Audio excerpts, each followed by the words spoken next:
All right, I think we have it. I'm gonna have Josh check from the other room just to make sure. Hello, hello everyone. Is my volume working? Hey, okay. That's one step. We usually get a couple tech issues from the get-go. Josh, let me know if the video looks good or not. And then we can kind of go ahead and get started here.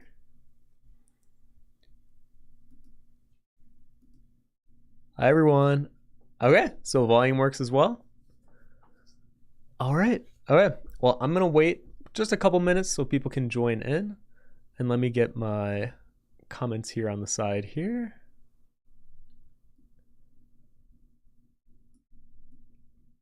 Beautiful. Yeah, today we're going to be talking about how to make an art book and run a successful Kickstarter. So I think the first half of this, I'll talk specifically just on what it takes to make an art book from scratch, and I'll show you all my files. I'll help any questions that you have, I can answer them here. And then the second half, I'll focus more on how to run a successful Kickstarter. So that will be more on not just a book Kickstarter, but Kickstarters in general, what to think about while making them, what to do, how to prep for one, what does it look like on the back end, the analytics, things like that. I find them very important, and I think a lot of people that run Kickstarters, if they just had a little more information, and I'm kind of even speaking to my younger self, if I just had a little more information, I think I could have done better Kickstarters from the get-go. So yeah, how's everyone doing? I know it's been a while since I've streamed on YouTube. Hello, hello everyone. I'm seeing a bunch of my lovely Discord people here. Hello, hello. For those of you who are interested, we also have a community Discord, and I do kind of short little live Thursday chat and draws every week. They're very casual though. I'm not doing formal ones like this YouTube presentation. It's very much just me drawing whatever I need to that week and just chatting with the rest of the Discord. Hi Tijal, hi Ella, hi Oscar, hi Felix. Hello, hello. You guys are funny. Yeah, like I said, I think I'm gonna wait like one more minute and then I'll go into it. It's been kind of funny. I've been learning the infinite zoom software on my iPad. So I was up very late last night working on it, and then I'm hoping to have it finished by tonight, but it'll probably be tomorrow that I'll post it. And I think I might make a tutorial on it because it seems like a lot of people are interested in infinite zoom videos on social media, but I will admit it is a very janky software to work with. It's not like working in Procreate or Photoshop. It's kind of like working in Microsoft Paint. There's no layers, there's no opacity to your brushes, so everything's a vector mark. And that is something that it took me a few hours to kind of get used to, but now I feel comfortable. And yeah, I'm excited to share my little infinite zoom videos with you guys. Okay. And then I also want to make a note that if you guys have any questions during this live stream, be sure to just ask it and then tag me, put @vonnart, and I'll have Josh, who's in the other room right now, helping moderate this. He'll ping me if necessary for questions or literally knock on my door. So I want to make sure any questions you have, you feel like they're answered during the stream. That's why I'm here. That's why I'm doing this. And yeah, hopefully we'll go through as much info as we can. Okay, so let's get started. Let's go into how to make an art book. So how to make an art book. I have made 4 of them at this point, and I am in the process of making my 5th one, and technically a 6th book because I'm doing a compilation book. It's like 11-year coffee table size book. So technically this is my 6th book that I'll be making. And my little notes here, the first thing I wrote down before we even get into it, I wrote down why make an art book and is it right for you? So this is something I talked to other artists about where, yeah, maybe making an art book isn't the right choice. You know, like maybe you don't have enough quantity to even justify making an art book, or maybe you want it to feel more special and it would just feel like a rushed collection of things that you'd put together. And you don't want that. You don't want that for your first sketchbook. And I know back when I first started cons, a lot of artists did perfect bound, very loose sketchbooks, like actual 30 to 50 page sketchbooks, and it would just be their pencil drawings because at that time, most artists were doing digital art or oil painting or something more elaborate and colorful. So they had like these sketchbooks as like a side item. And that's actually what inspired me to make my own art book, but have it be presented in a way where it wasn't just some side item. And that's where the first book came to mind. And this was an interesting process. Making a book was not very easy for me the first time around, and I was trying a whole bunch of things. I was trying to use InDesign. I was trying to basically make it work in a software that was fighting me the entire way. And I will say I eventually figured it out, and this will be my way of how to make an art book. If this doesn't work for you, this is not like a one way works and is better than all, but it's just what has worked for me. So keep that in mind as we go through this. So if you decide that, yes, it is right for you, you have enough work, you want to make a special collection. And honestly, I also wrote, is it theme based? I have a lot of friends who it might not just be like a collection of work. Maybe you want to have it specifically around or centered around a theme. And I know some artists like Juneda, he did a book that was like a walking maze, and every page continued where the last one left off. It was just a really cool, clever way of making an art book. So maybe it's not just a random assortment of drawings. Maybe you have like a theme behind the whole book, and that's pretty cool too. So getting into it, you decided, hello. I forgot I have this on. Well, thank you for subscribing, you Bicky Witty Winnie. Great name. First things first, size matters for your art book. And why is that? It's because you want to make sure that when you're holding the book, it feels right and appropriate for the work inside. It feels like it shows off the work inside the best. And also it's something that you should be concerned about when you're thinking about pricing out your book. Now, for my first sketchbook, I did a 6 by 8 inches, and it's a pretty, it's not a huge size. It's a little bigger than my hand. And I just noticed this is what a lot of artists were doing on their table, and it was the perfect bound, not the hardcover version. But it just seemed like that's what everyone was doing, so I wanted to also make this size book. And I just continued with that same size for cohesion reasons. But with my new book, I'm making it 9 by 12 inches, and I'll show you once I bring up my quote from my book publisher, but that made it way more expensive. It went from like a $6 price per book to around a $12 to $13 price per book. And mind you, the new book is thicker too, but size definitely adds cost. And you have to think about the weight, because shipping it not only to your house or to your factory or wherever you're shipping these books, it's going to cost way more, especially if you're shipping from overseas. And then if you are shipping out yourself, and that's what we do, we have our little shop set up in the basement. Well, thank you, Dante, for subscribing. You have to think about for shipping, especially if you're shipping overseas, like whenever we ship to Europe, it's going to cost way more to ship a book that's 5 pounds versus a book that's 2.5 or 1 pound. So something to keep in mind if you're trying to keep your costs low, you might not want a bigger size book. The next thing I wrote down, these are more kind of fun things to think about, I guess, but embellishments. So if you want it gold gilded on the cover or on the side of the pages, let me pull up one of my bigger books so it's easier to see. I have the gold on each side, and people joke that it's like a drawing Bible, but I think it adds a nice little touch, especially for a black and white book. Having just, an accent of color is nice, but that does raise the price. I believe for 3 sides of a book for golding or any type of metallic foil that you want, it's like $1-ish per side, and that also is depending on the length and size of the book, so keep that in mind. The gilding didn't add that much on the sides, the cover, and the back, but the ones on the actual pages I did see was a higher cost. And I'll show you my numbers from my book manufacturers as well, just because I think people are interested in what are the exact numbers, but just keep in mind that would be the numbers if your book is the exact same size, the exact same dimensions. And my book's also black and white printed, so it's a little cheaper than if it was color.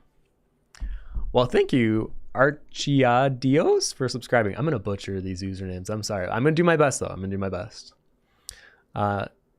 Okay, let me see here. Oh, yeah, sorry for all my European people. I know I'm talking in our American dimensions. I don't know why we don't switch over to the centimeters yet. The next thing I wrote, yes, okay. So before I even get into the content of the book, I wanted to show you what making a cover looks like. So when you compile all your pages and you scan them, you edit them, you do all that, you're going to be given a cover template by your manufacturer. Now, I haven't heard of any artist or friend that I have that hasn't been given a template to work from. So my experience has always been the manufacturer will give you a template based on the sizing of your spine, because how many pages you have in the book will directly affect the cover image and the template that you need to work with.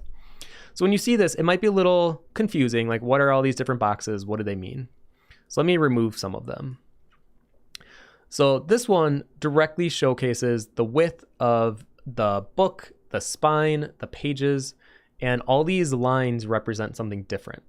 So the most important one, let me create a new layer here. I'm working gold today. So this line here is crucial. That is basically your bleed line.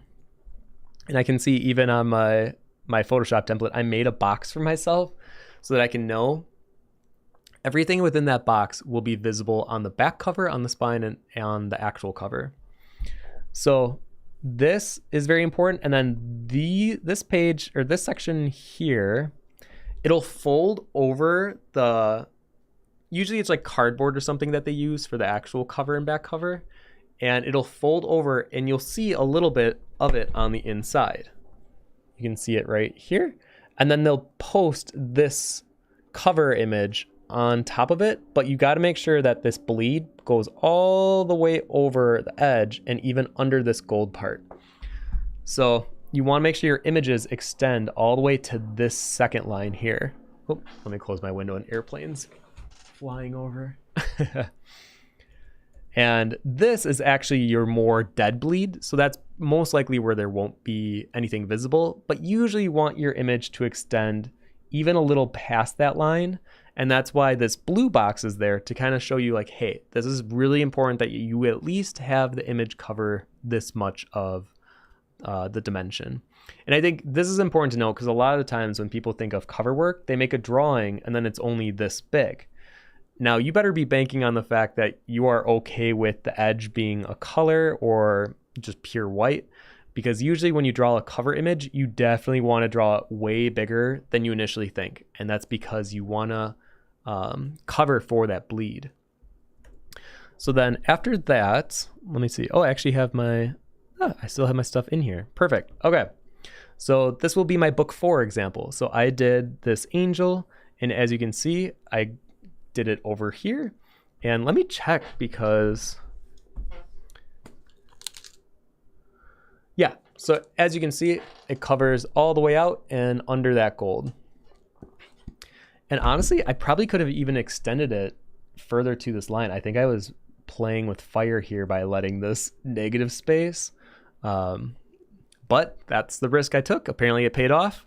And that is something that you can see how the bleed though still did push quite a bit over that initial bleed line.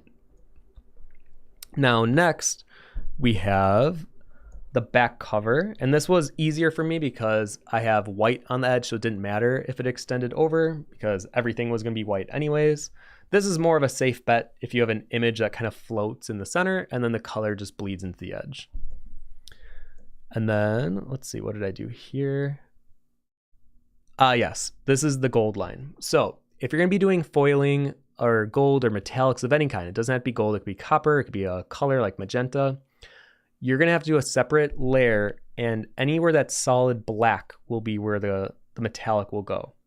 So as you can see, I had it laid out like this, and I didn't even put the initial text under, like on the spine. I didn't write Von Sketchbook in my pencil first because I knew this is where the gold was going to go. I just went for it and kept it blank so that I knew, okay, I just want gold on the side. And what was interesting about this process too, do I have it on here? Okay, so I didn't do it on this file, but I can explain what I did. When on the back cover, I wanted this star area to have a gold plating to it. And I noticed that you can still see some of my pencil in some of the star areas. So what I did before I sent this into the final, I literally made the entirety of this white because I didn't want any of the pencils to show. And I knew that when I placed the gold down like this, I would ensure that none of that pencil would bleed through. And that way it would just be a solid, nice gold. And the star itself would be solid white. There would be no graphite peeking through. And that's something I've learned a lot since making a lot of these books and just using gold foil in general. Like if I want to make this arrow gold foil, if I just place the gold layer over it in the black, yeah, you might be okay, but you might have some areas, as you can see, where the pencil still is kind of on the edge and it'll look kind of tacky in the final result. So what I started doing is literally just making it pure white and not even having a pencil underlay. Like I'll have the pencil there to help give me a guideline for where I want the gold, but when I give the final to the publisher, I will just make it pure white and then lay the gold layer on top. And that way it ensures a very clean looking aesthetic. So yeah, that is basically how to make a cover. And you'll notice certain things, and I feel like, what was the other thing I noticed? Oh, spacing. This is something I'm going to be talking about a lot about making a book in general. Let the edges and sides of your pages breathe. This was something I learned from my old CG Cookie boss, and it's a very big graphic design tip. And just basically make sure if you are adding font or anything close to the edge that's important, like a title, a page number, the writing part of the book, don't put it like this close to the edge. You are playing with fire here, and it will look kind of amateur if it is too close and it almost looks like a tangent, or worst case scenario, if it prints slightly off and your words get actually cut. And this is even more important if you're putting page numbers in the corner of a book. Don't, like if 20, here, you know what? Let me move this out of the way. Let's say 20 was our page number. Do not put it like this. Not only are you playing with fire here, there is a small chance that that number will get cut, or it'll look like a weird tangent where it's just like sitting on the edge of the paper. Give it space to breathe. Put it at least like here. And that way when it prints, it'll look better, it'll feel better. And that is going to be true with everything that I show you on the interior of the book. Is stay very aware of your edges. And I'll even talk about the centerfold as well. So that is the cover. And then let me look for any questions. Oh, hello everyone. Yes, if just like Josh is saying, so Josh is our main mod. He is in the other room. He's Schwa on here. Just please tag @vonnart if you have any questions. That way when I look at the comments here, I can answer them quickly before getting back. Oh, Audrey's here. Audrey Benjaminson is here, and she has become one of my newest and closest friends that I really enjoy. She's an amazing artist. I would definitely check her out. Hello, Audrey. How are you doing? Okay, so I'm going to show you my interiors. I had to make actually a new file just for the stream because my original files for my new book are so big that I was afraid it was going to crash my stream. So in this demo examples, I have my years 2013, 2014, 2018, and then 19 and 20. And that way the file size was much smaller and I'm able to show you. So weirdly, this is how I organize my books. Actually, I'm going to show it how I truly do it, which is these on both sides. I put my layers in the middle. So I know a lot of people might be thinking, why don't you just use InDesign? There's so many apps, or there's so many softwares that are meant specifically for bookmaking. I have just always found it much more comfortable to do it this way. And that way I can ensure that the pages are exactly how I want them. And when I save out the files, it makes it very easy for me. But I will admit this is more of a longer workaround. It works for me. So hopefully if this works for you too, let me know, because then I know I'm not crazy. So I'm going to open up the first pages, and on this side. Okay, so essentially I scan all my drawings on an Epson 10,000 scanner. And when I bring it into Photoshop, I usually will have to erase like any cat hairs, any dust that I don't want. I usually have to adjust the levels to be a little more accurate to the drawing, and then sometimes I'll punch the darkers a little darker. And basically to do that is when you select your image, like let's say I wanted this soldier boy a bit darker, and especially when working with traditional mediums that you scan, usually the scanners, because they're using light to pick up what you're scanning, it'll just bleach it a little bit. It'll be a little lighter than what you want. So when I open my levels, I usually make the mid-tones a bit darker, and then for sure the darkest range of values a bit darker as well. So it's not that much of a difference, but it does make a difference when you print it. And here's a very good tip. It usually will print a little darker than the files you sent them. I think it is crucial though to get a test copy made. And I think I wrote even, yes, it is not only worth it, but you would be surprised how often when you get the books in person, there will be like an erase mark that's very evident that wasn't evident when you were looking at it on a screen. Because sometimes when you look at a screen, the whites look whiter. And then when you see it in person, you're like, oh, there's all these eraser marks, but I couldn't even see them on my Cintiq.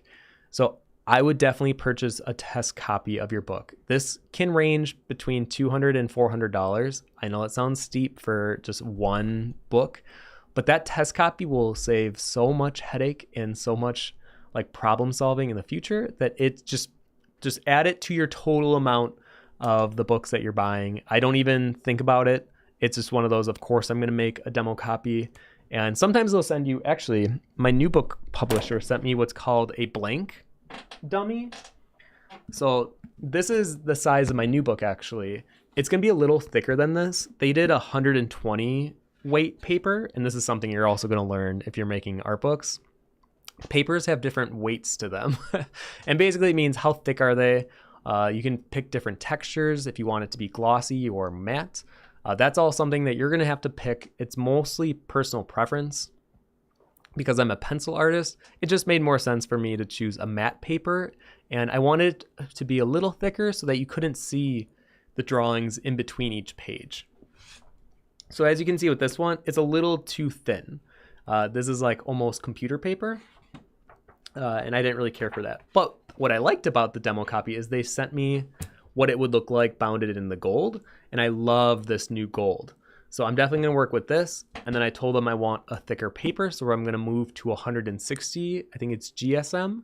And that's the same as my old sketchbooks. And it has more of a sketchbook actual paper feeling.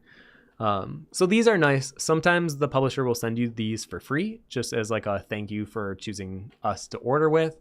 And we want to make sure that you're happy with whatever product you end up choosing. So these are very nice. I'm currently working with a manufacturer called Tiger Press, and they have been pretty wonderful. I have worked in the past with two that I'm not going to name because I don't want to talk badly about anything on these YouTube streams.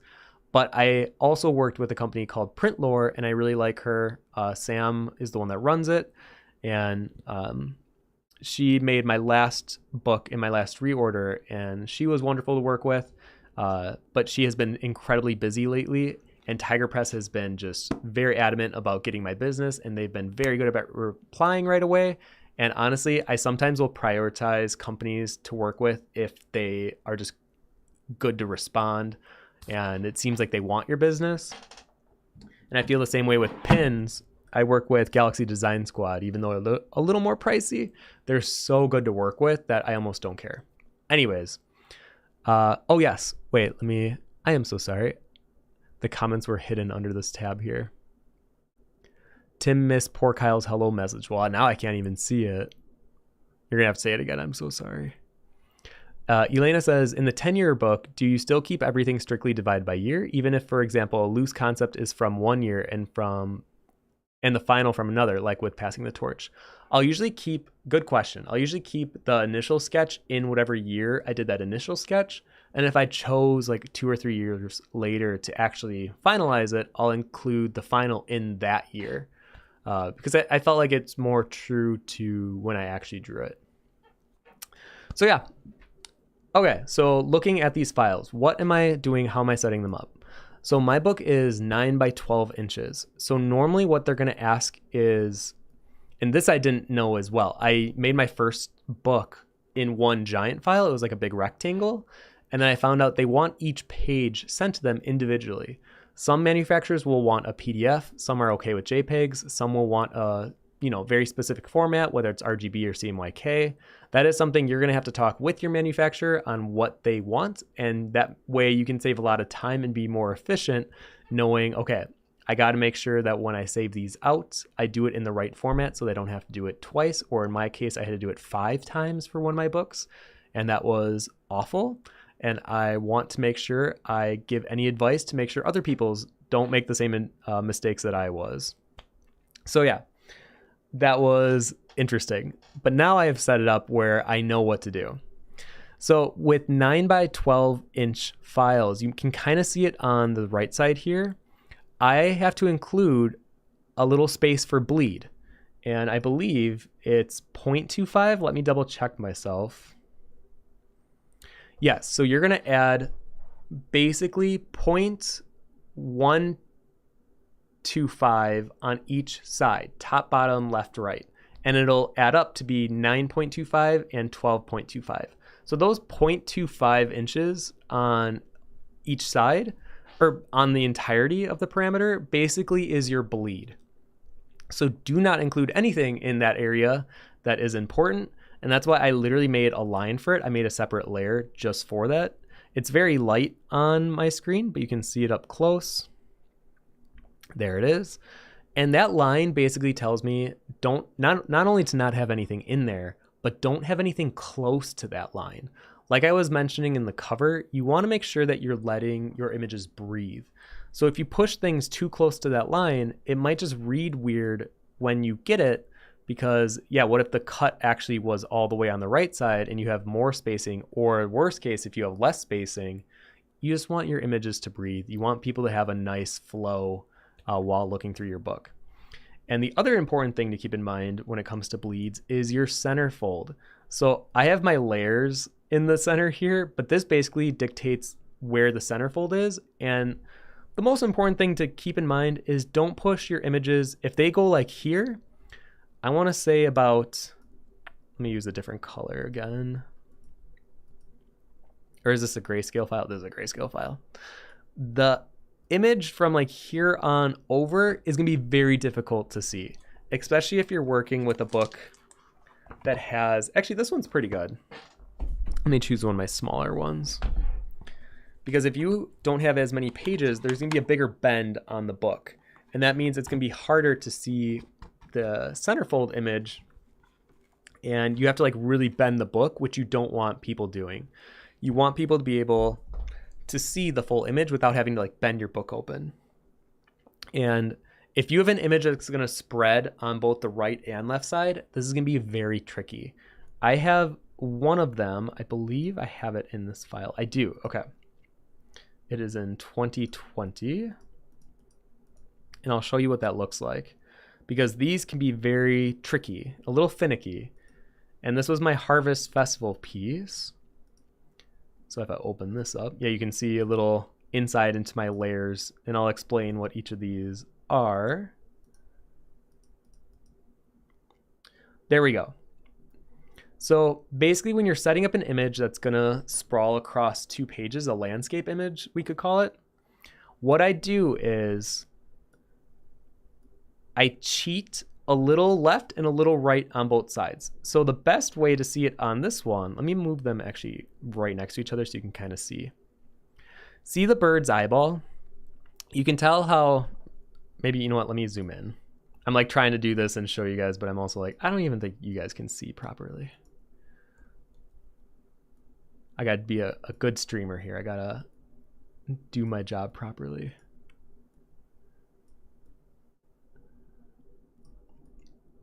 Okay, you see that eye?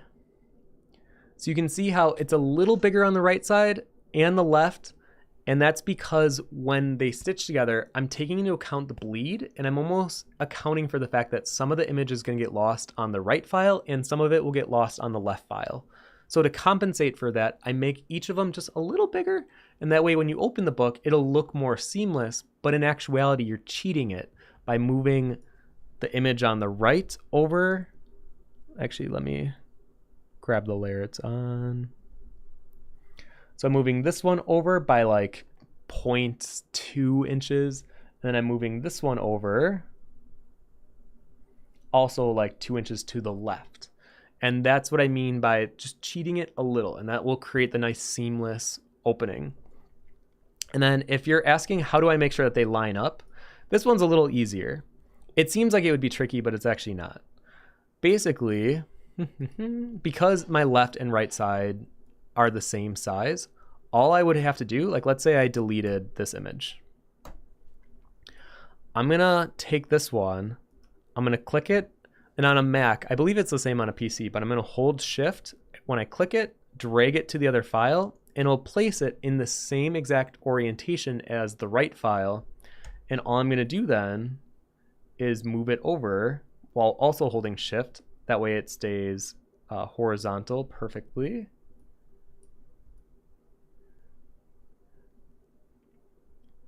And then basically, like if I did it here, that's way too much. You'll see some of the double image. And I gotta make sure that first I'd line it up to exactly where it would be. So it'd probably be like right there. And then if I really wanted to get exact, I could like push the file closer. And then I'm gonna cheat it and just move it out just a few notches left. And that's essentially how to create a seamless middle spread. And this is something when you get the demo copy of your book, you'll notice right away if it's a little off or if you need to move it either a little left, a little right. And that's just, it's always worked for me in the past, so I don't want to jinx it, knock on wood. But I'm hoping that'll work for you guys as well if you do landscapes. So let's see here. Centerfold awareness, yep, creating flow. Yes, so what looks good next to each other? Okay, we're gonna stay in 2020 here. I'm gonna open my opener.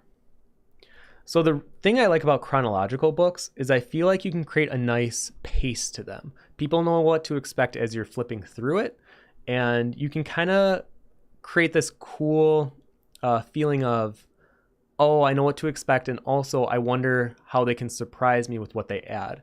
So every year I have this little cover image, and then there's like an opacity, lighter, zoomed in version of whatever drawing represented that year. In this case, this is my Flora Goddess drawing. And every year I put the year that it was, the word that I felt best fit the description of that year, and then a little quote that I felt was relevant to encapsulate the year as a whole. And I did this basically for every year. Let me see if, yeah, 2019, same thing. And so on and so on. And I've always been a big fan of organization like this.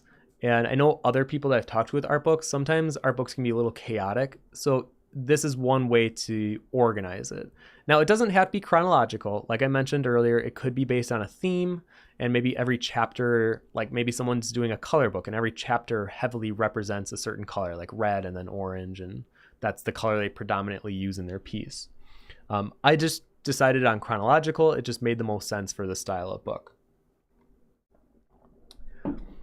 So this is how I set up my files. And you know what? Let me go back to 2020, actually. I think I liked my 2020 drawings better. No offense to 2019. Okay, so this is how I organize my files. Basically, every folder represents a different page. Now, these all start as gray, and I use these color systems to help me stay on track and help me organize and let me know at a glance visually what needs to be worked on, what is done, and helps me understand what type of a page they are. So if it's just green, that means it's done and it's like a full-size image, or it's just a bunch of images. There's no text on it anywhere. And that made it easier for me to then understand what ones have words or needed words, like these pages or this one. Basically, any that are blue or dark blue are the writing pages. And the blue ones, if they're just a light blue, basically represent that on one side it's a full image, and then on the other side it's the writing with a lower opacity of that same drawing on that side.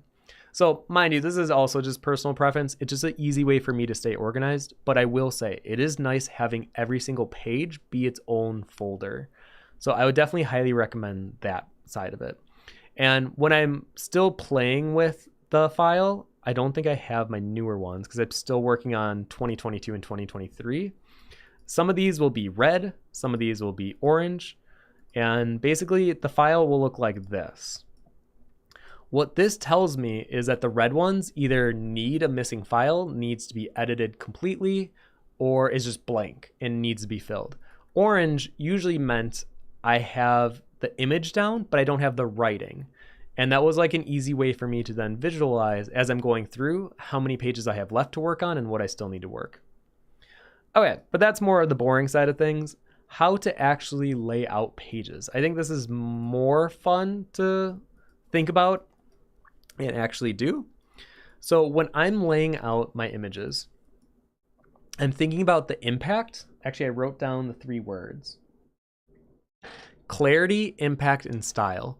So when you're going through every single page, you want to make sure that you're at least trying to hit those in a way where it's showing off your art, but it's doing it in the best way you possibly can. Think about this is a presentation of your work. And like these 2 pages are great examples because the left side, yeah, these are finished drawings per se, but they're smaller and they're more concise. So instead of having each of them have their own page, compile them all together, and then we create this lovely little collage of my Dirt Kid drawings. And actually on this one, I really liked the spacing of the little smaller sketches too. And I'm a very symmetrical type style person when it comes to layouts. So I thought, oh, this would be a nice way if I included the little sketches alongside the bigger finished ones. So let me open up the actual file. So this can get a little messy, as you can see with mine. I try to label them as I go. Doesn't always work, but for the most part, these are mostly labeled. I would say that's how I usually work. Mostly good. And I think these are, oh, actually I even, look at that. I even separated the thumbnails in its own little folder. So before the thumbnails, I think this page still works, but there's definitely more of a gap in between these drawings that feels like it could be filled in a way, or I would have to move things around to make it look better. And these thumbnails did a nice job of like filling in the space, but not dominating your viewing, your eye. You know, the darker contrast of the finished drawings definitely do that for you. And then words are a little interesting. This is definitely more of a personal Tim thing, and I don't recommend this actually. I hand wrote the entire book. I should have just made a font, I know, but I made my own font and it looked fine. It just, you could tell it was a font, and I really wanted this to feel like it was handwritten, and this was kind of a nightmare. So the way that I do writing, and I almost don't even need to explain this because I don't think anyone's gonna be doing writing like this, but I made little dividing lines, and basically I did it spaced out evenly from top to bottom, and that way when I go in, I know to write in between those lines, and the spacing would be the same for every single page. And if you are doing handwritten things or anything that has font or text, try to keep your spacing consistent from start to end. I think it can be a little jarring when the spacing changes throughout the book. And that is just something, even though I hand wrote it, even if you're using a font, I think it's important to keep the spacing consistent and let it breathe. Once again, let it breathe. I think if the spacing looked like, let me see if I have that file. So let's say these, if it's like there, this is very jarring. I don't like when the letters are literally touching each other, and it just makes it visually hard to read, and it sometimes can be a turn off for people reading it as like a, I don't even want to read what it says there because it might be difficult just to even read it. So yeah, let it breathe. Okay, what else did I write down here? Oh, yeah, I mean, I've kind of reiterated this a few times, but be conscious of your spacing.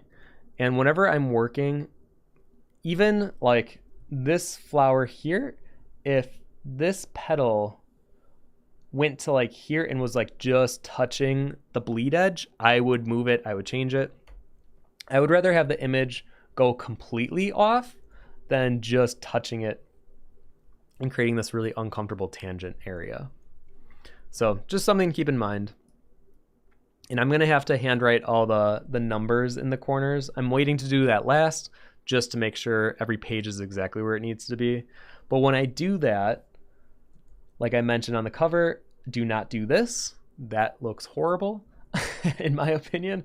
Do it at least there, or even better, I would move it to like here.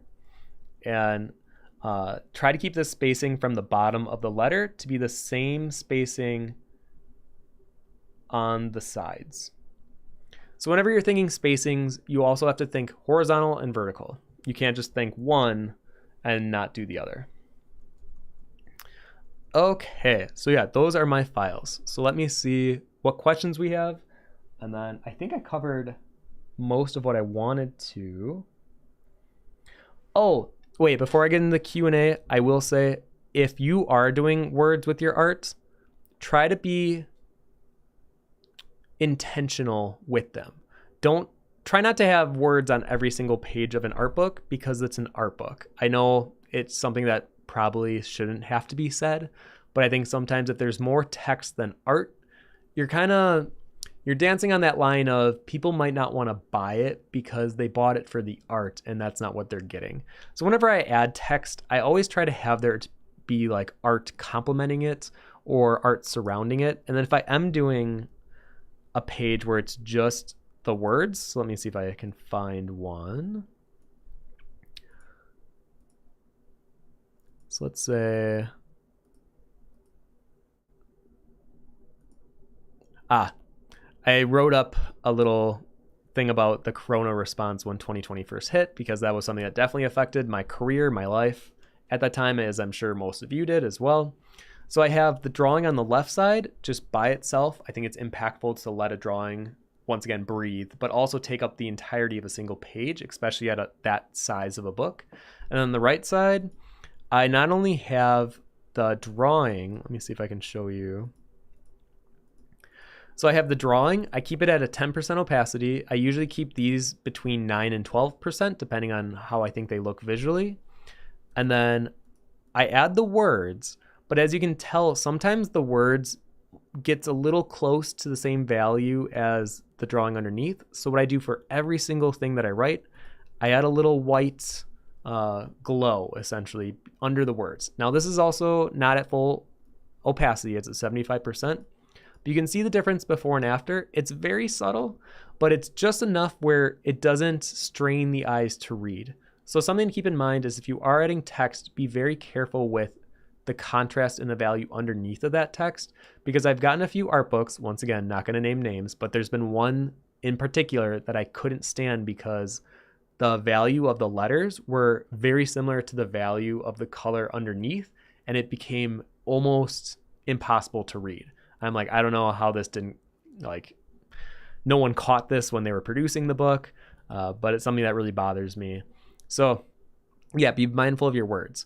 And if I have, hold on, let me get a sip of water really quick.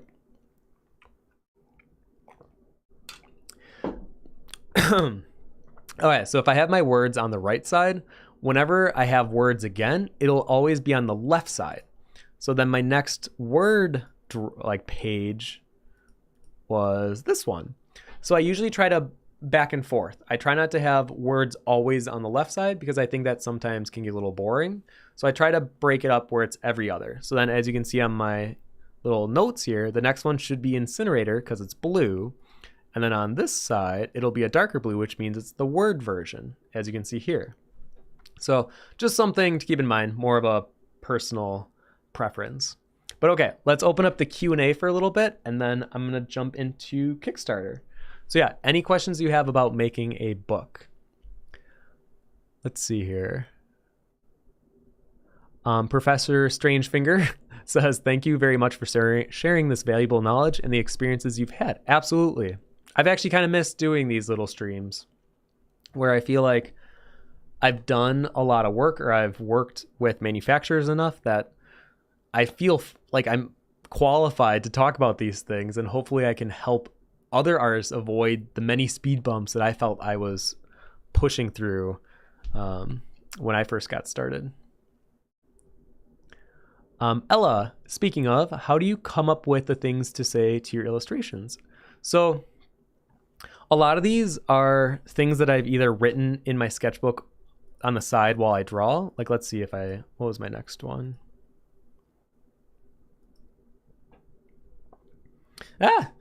Yeah, this is when I was feeling a little down. This says, I've been feeling more like an observer than an actively participating human. It's like holding down the fast forward button on this chapter of life to get to the better parts.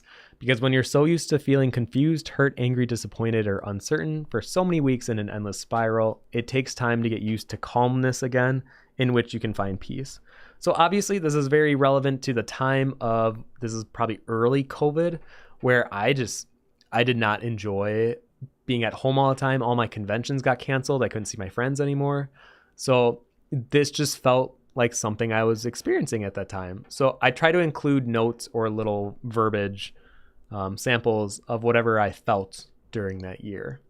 So yeah, I try not to like romanticize either happiness or sadness or anything. I try to stick truly to how I felt, and usually I can go through my sketchbook and just find little notes that I jotted down, and then I'll include them in the sketchbook.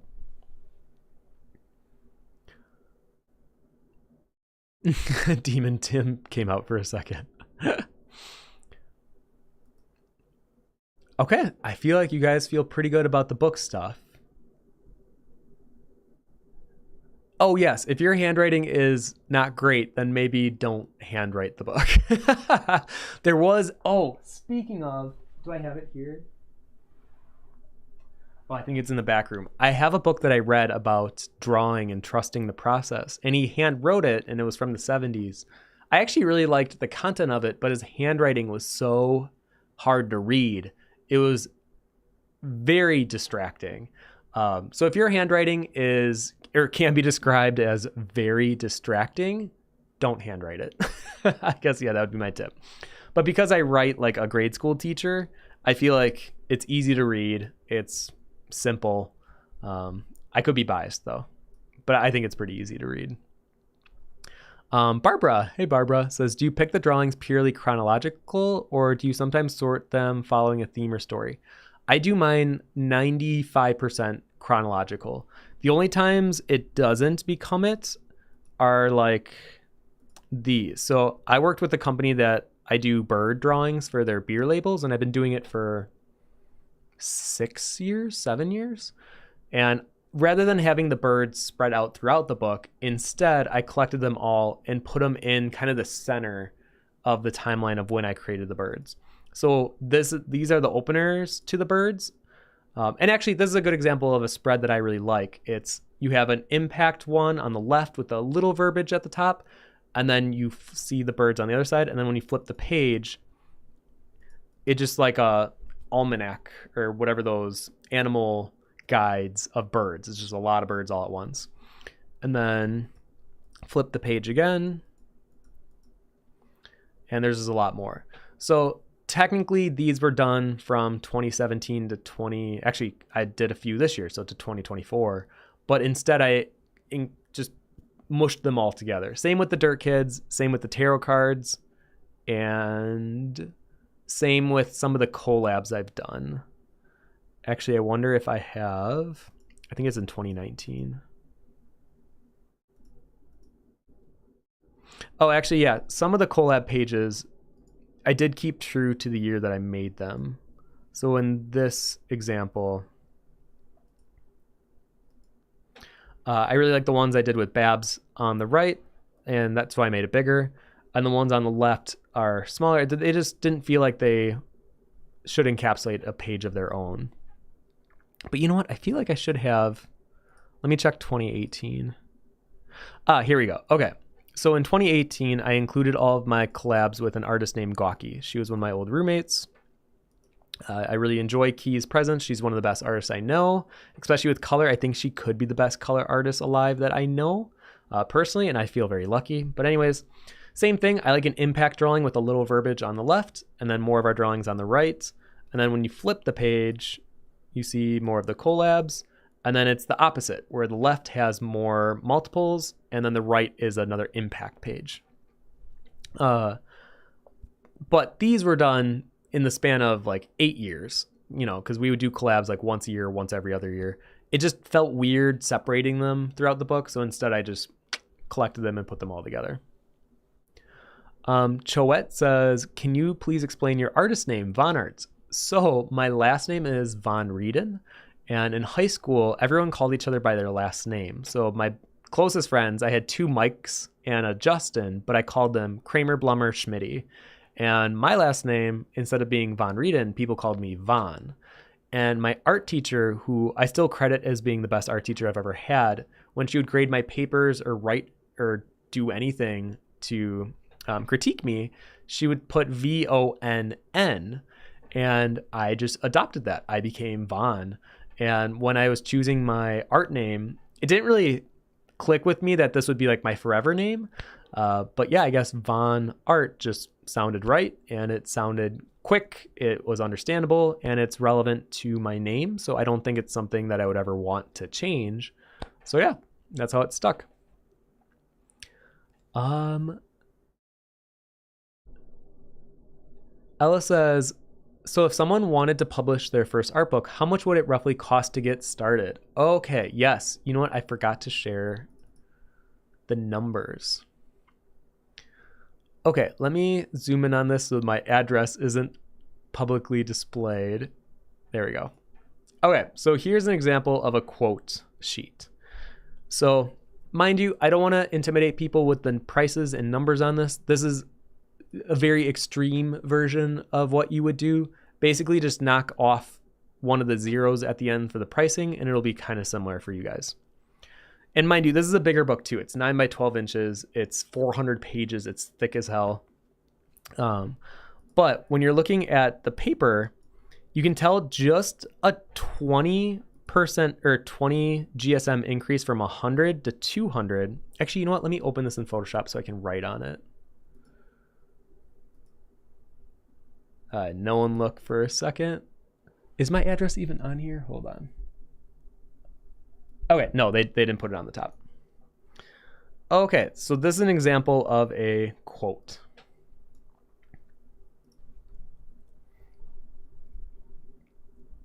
So basically what we're trying to figure out is the inside paper should be 100 GSM or 120. Now, I've since actually changed this to be 160, and I'm nervous to show you guys my new rates because they're even more expensive than this. But when you go from 100 to 120, you can see if we're doing 3,000 copies, this is the total number you're going to be looking at. So just a very little increase on each page increase the price by $15 or actually $2,000. And then when you're working in bigger quantities, 5,000 here, it's about 3,000 more. Now you might be wondering, well, that's a lot more copies. Why didn't the price go up when you're looking at it? Well, the big thing you got to think about is, yes, there are bulk discounts, and you can see the number going down from here to here, but the weight and the shipping will go up depending on your quantity. So this went up by $4.5 grand, where originally it was only $3.5 grand roughly. So yeah, you might be getting the bulk discount, but you're gonna be paying for it in the shipping. So you gotta make sure that you can pay for both the quantity and the shipping cost. Now, mind you, my first books were not nearly this expensive. My first few books were like, I want to say $5 to $6 per book. So it was kind of in this range, but I think I didn't order 5,000. I think I ordered like 1,000 to 2,000, which is gonna significantly cut the final price. So I don't want you guys to get overwhelmed by this because we have an entire basement that we can store things. My parents offered their basement because they don't use it at all. They use it as storage as well, and they just have a lot. So we're probably going to be looking at ordering 5,000. And yeah, this number might seem crazy, but you got to remember where I'm at in my career right now. And I also see it as an investment. So let's say on the Kickstarter, I sell, let's say 600 to 1,000, depending on how many people actually back the Kickstarter. If I order 5,000 books, that means I have 4,000 plus that I can bring to shows that I can sell online, and I'll be making that money back over time. Because for the Kickstarter, I'm selling the book for $60. But what I'm seeing a lot of people do nowadays is for personal art books that don't work with a publisher or an editor, they upcharge their book. So I'm going to make mine probably around $100. So let's say we have, I'm going to say 4,200. I'm going to use an online calculator really quick. If I sell each of them for $100, that means over time, that's easy math. I don't know why I needed a calculator. So over time, this is how much I could make after the first Kickstarter amount sells. So yeah, this number is very intimidating, but you have to keep this number in mind. But this shouldn't be like one of those, oh, well, if I can order more in bulk, then I just should. Because me and Josh were comparing the numbers on the 160 GSM quote that we got. And because the price of the shipping goes up so much because of the weight, it actually, I want to say, Josh, if you have it on you, but I'm pretty sure it was like $830 per book here. And then this was like $812 or something. Like it didn't go down by that much for ordering in bulk. And the weight was so much that it almost was similar numbers in the end that we were like, we might just order 3,000 because if we need to do a reorder, it'd actually be about the same price because of how heavy these books are. So I know this is a lot of math, and I know for artists, usually this is not our favorite thing in the world, but it's something that you really should keep in mind when ordering in quantity, and especially if you're trying to save as much money as you can. If you have the funds and resources to do so, then I would say go for it. But also, I wouldn't order 5,000 of something that you haven't like tested yet. I think because I've made, like I said, 4 art books in the past, and I've seen how well they do online and at shows, I feel like it's a tried and true product that I can order in like a crazy bulk amount.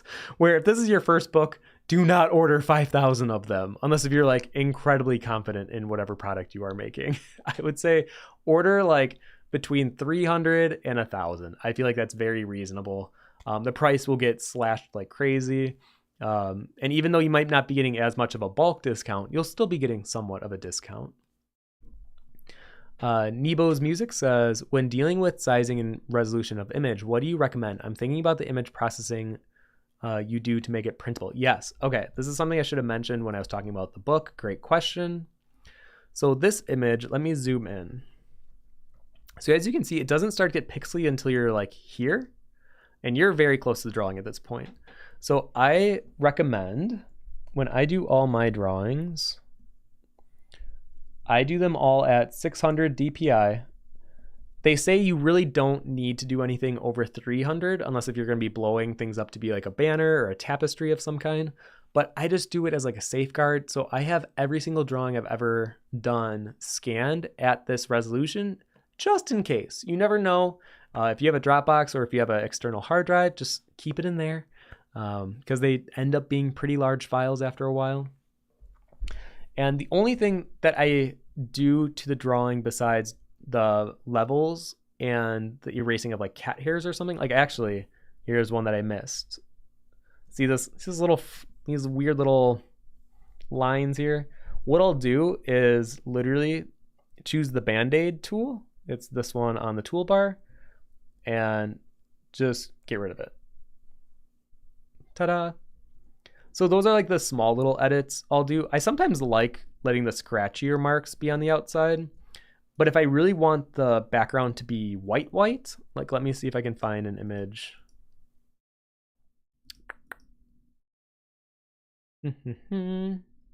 Okay, like on this one, I'll actually use an eraser and push up into that crown. Actually, let me find one of my bigger ones so it's easier to see.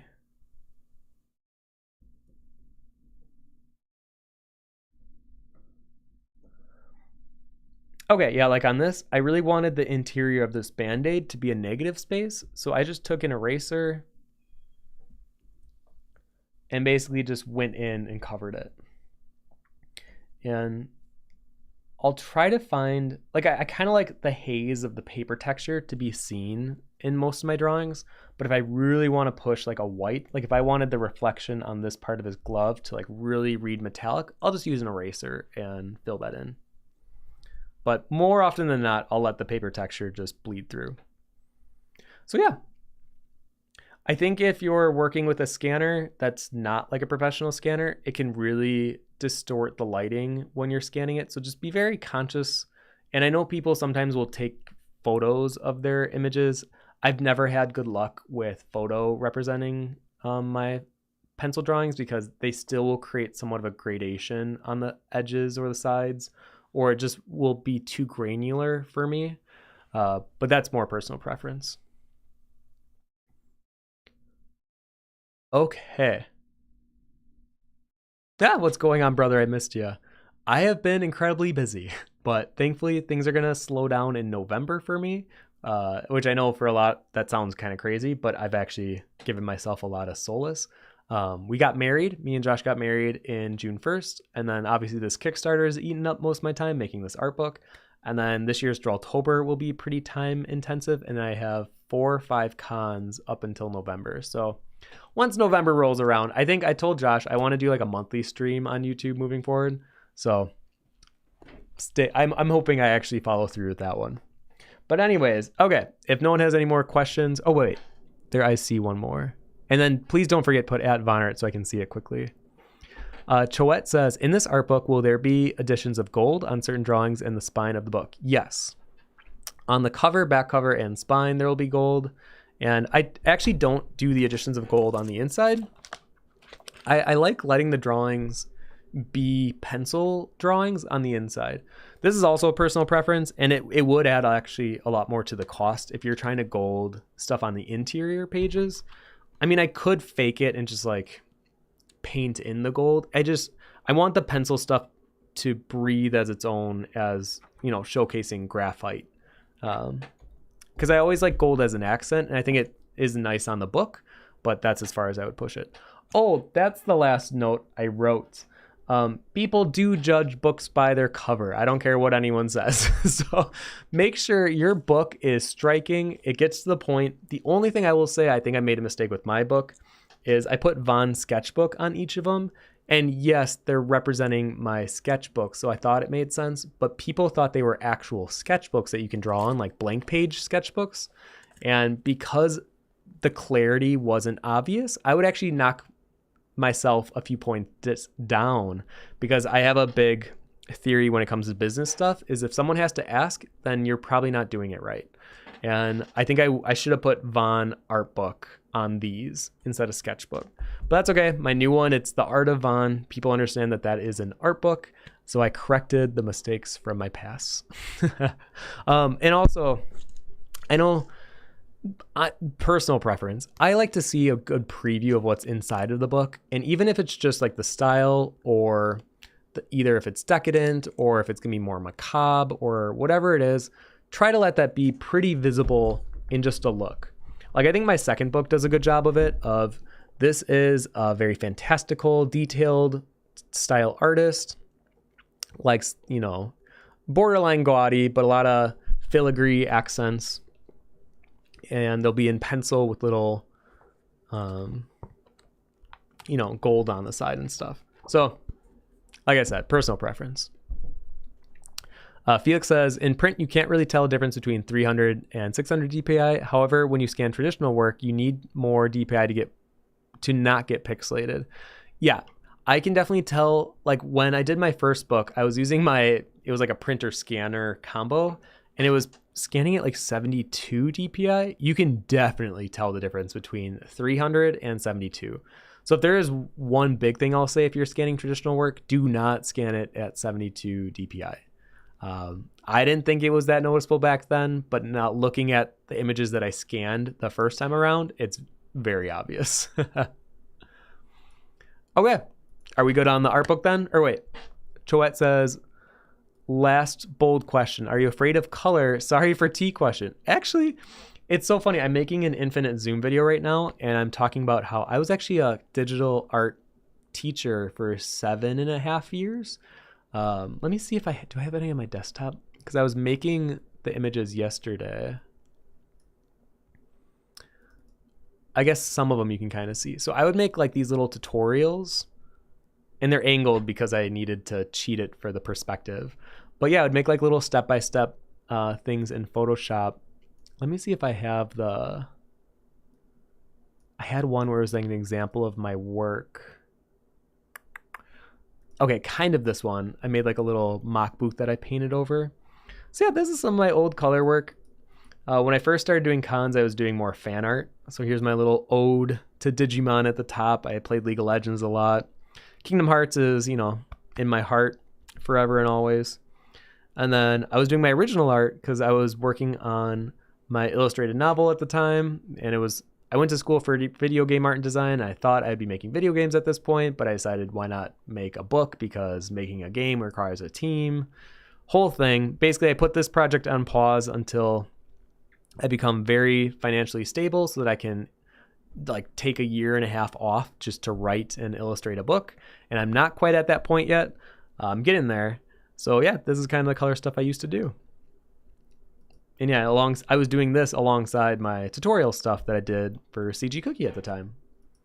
And actually, I do kind of want to dive back into color moving forward, but this is a conversation for another stream. Okay, let's talk about Kickstarter. So, Josh, make a mental note when we separate the video here afterwards so that it's easier to read. But this will be the Kickstarter section. So similarly to talking about making an art book, is Kickstarter right for you? I've had a lot of talks with my Discord people, and actually Felix is here. He talks about how for him, Kickstarter doesn't seem viable or worth it. And I'm like, yep, you know what? I don't think it is for everyone. And I think for some people, it could be a distraction. They're very time consuming. And I would only do it if you are trying to do a mass order of something and you would need extra funding to make that happen. So let me see if I think I pulled it up before the stream. I do. Okay. So this was my last Kickstarter. Let me make it a little bigger. And I'll be talking about this one alongside, this is my new one. This is my newer one. And I'll talk about what I think is important for the campaign, what to do, when to market, all that kind of stuff. So if you have any questions about marketing or Kickstarter specifically, definitely ask those during this, and then we'll do another Q&A at the end. But if you think of any other art book questions, I'll answer those as well. Okay, so I wrote down why Kickstarter. I had to explain to my dad like 4 or 5 times at this point that I see Kickstarter as a giant pre-order. When I'm thinking about this, it is not, he thought of it as like a begging for money, kind of like a charity thing. And I was like, no, Dad, they get something from it. It's not just like you asking for money and they don't get anything in return. It's literally a giant pre-order. So whenever I explain it to people, that's how I explain it. It is a pre-order for something that you want to order in bulk so you can get a discount on saving money and have extra left over. And I think the biggest thing I can tell you though with Kickstarter away is don't think you're going to make a lot of money with Kickstarter. I see it as paying for bulk, and then I make money in the long run. So I've talked to a lot of my art friends like Dustin or Inkwell Illustrations and Art of Price, that when we made Kickstarters, essentially the Kickstarter will pay for the book, the shipping, the Kickstarter costs, all that stuff. And then you're left with a certain amount of quantity left over. And that's where you'll make your money. But people see a number on the page and they think, oh, well, you made $104,000 on your last Kickstarter. You're rich now. But no. Kickstarter off the top takes about 5%. So initially right away, like 5 to 6 grand of this was gone. And then Stripe takes a cut, which is the thing that processes credit card payments. And then you actually have to order the books, the shipping, and then you have to then ship out the books. And international shipping can be a beast, let me tell you. So I didn't actually make 104,000. Like I'm not just pocketing that. I probably took home closer to like 30 to 40. Well, no, probably like 50 to 60, because I also made custom boxes that we shipped everything in, and I had to make pins and things. And so that added like an extra 8 grand to the total cost. So just be mindful that when you're running a Kickstarter, and mind you, I was not expecting this crazy number from Kickstarter. I was expecting it to hit around 50 to 60. So the extra funds was actually a really crazy surprise. And I'm really lucky to be in this position where that happened. Now, my new one, I actually don't think will do as well as my last Kickstarter. This one had a tier where it was all 4 of my books, and this had 281 backers. I'm not doing a tier on this new one. That's a $140 tier. And just from the amount alone, it probably won't make as much. So I have to like swallow my pride and understand that, yes, it won't do as well as my last one, but that doesn't devalue it. Anyways, that's another story as well. So Kickstarter.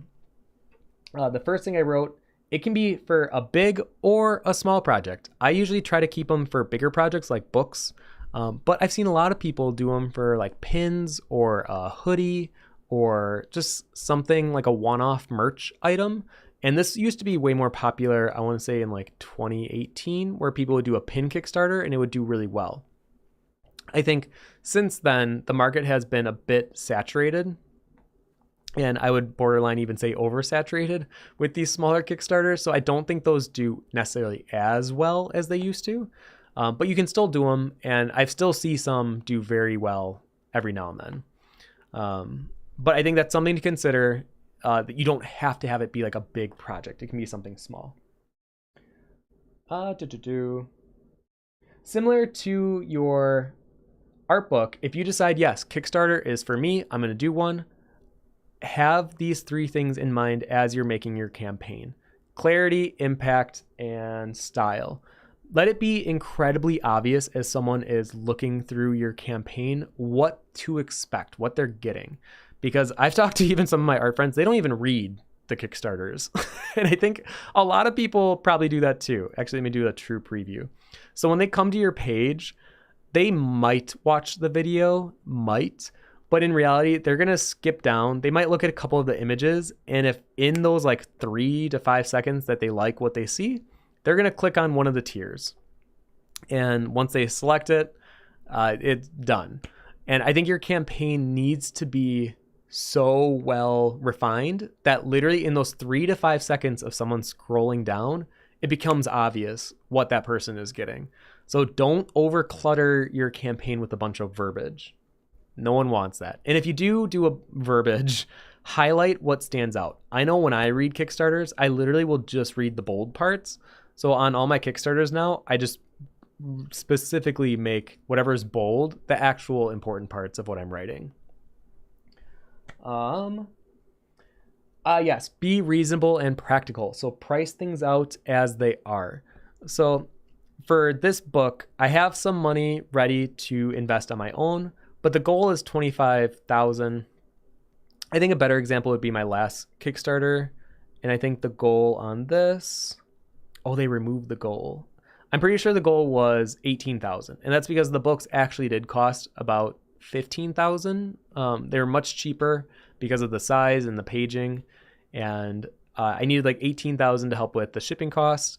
And I think if you do a bloated goal amount, it sometimes might make it look like it's doing worse than it is. Like I've had 2 friends that had Kickstarters where their goal was like 40 or 50,000 on a product that was like a tarot deck or something small. I forgot what it was. And it took them until like day 28 to actually hit the funding goal. So during the first half of the campaign, it looks like it was struggling, especially when you're like searching on Kickstarter and looking at all the campaigns. If that little progress bar isn't at the 100% mark, it might look like people aren't investing. And there is a little bit of herd mentality when it comes to Kickstarter. If people are backing your project and other people are seeing that people are backing the project, they might be more inclined to also back the project. So, don't have a goal that makes it look like your Kickstarter is struggling. But also, don't make it like $1,000 if it actually costs like, 25 grand to produce, because then it just looks disingenuous. It's like, okay, you're telling me you want to make an entire video game and your budget is $1,000. I don't think that looks good either. So have it be reasonable, have it be practical. And I know a lot of people like doing the, funded in less than 2 hours or funded in less than 24 hours little stamp that they put on their page. I did that on my card deck one, and I'm low-key kind of embarrassed that I have it on there. I don't know. I don't necessarily like them as much as apparently I did at one point, but you can do that. I think it's another like marketing gimmick. sure to help sell the product. So yeah, next thing I wrote, okay, creating the campaign. And then also, I didn't write it down, but marketing, you're going to start 3 months before the campaign. Now, we're going to get into marketing after I talk about the campaign, but I'm not kidding. 3 months. You want 3 months before the campaign launches to get the word out initially. So, the campaign.